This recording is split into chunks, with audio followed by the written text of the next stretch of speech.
Medyo nahihiya po ako kasi hindi naman po ako bago sa ganitong industry. Kumbaga, mag-aapat na taon ko na po itong ginagawa, and right now po, ito po yung nararamdaman ko na taon na talagang paangat na po ako. And grateful po ako kay Mentor Joseph Lim, especially kay Mentor Zeth and Mentor Pam, at sa iisang taong sumabay sa akin nung panahong hindi ko na po alam kung itutuloy ko pa. Kasi thank you so much kay Coach Maricar, di ba? Kasi sabi nga nila, pag may isang taong naniniwala sa'yo, ipagpatuloy mo pa.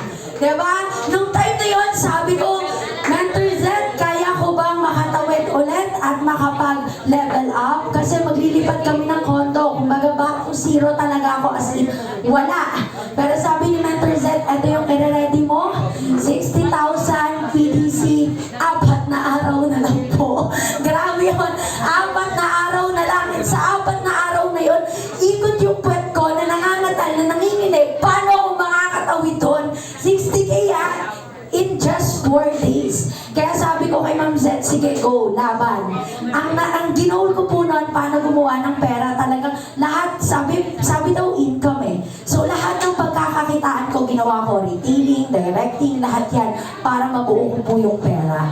At nakalipat po kami ng unit, kami po ni Mentor Maricar, and talagang I'm so grateful kasi kasama namin yung mga new leaders na mga bago ulit na nagtiwala under my team. Di ba? Sabi nila pag nawala, okay lang yan kasi may darating naman na bago eh. Di ba?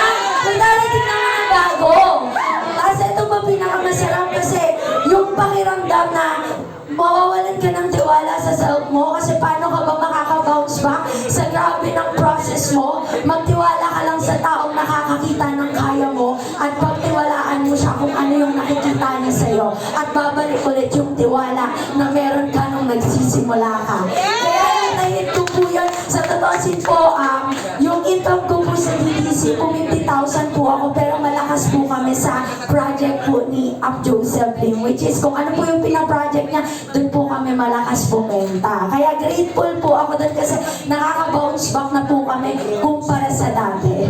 Kaya I'm so grateful, kaya kayo mga nandito, nagsisimula pa lang or may mga grupo na dati, magiging mahirap lang naman mag-bounce back or kumita ulit kung hindi nyo makikita paano ka nagsimula. Diba? Kung hindi mo makikita sino ka nung nangangarap ka, sino ka nung nagbigay ka ng kapital, sino ka nung sinabi mo na yayaman ka dito, makakabalik ka kung babalikan mo lang yung mga nakaraan mo na paano ka nang binigil sa goals mo, paano ka nangangarap na makatawid ulit sa pangarap mo. Kaya nung time na down ako at hindi ko alam yung gagawin ko, sinurrender ko lahat sa mentor ko. Sabi ko sa kanya, eto lahat ng goals ko, eto lahat yung hindi ko kaya, eto lang yung kaya kong gawin as of the moment. Tulungan mo ko, gabayan mo ko para makabalik ako at makabackbound ako at makita ko ulit yung pangarap ko na matutupad ko ulit. Kaya I'm so grateful sa ATI Corp, especially kay Mentor Joseph Lim kasi ninatag niya sa amin yung project niya at dahil sa project niya, dun po ako nakabalik talaga, pati yung grupo namin. Thank you so much!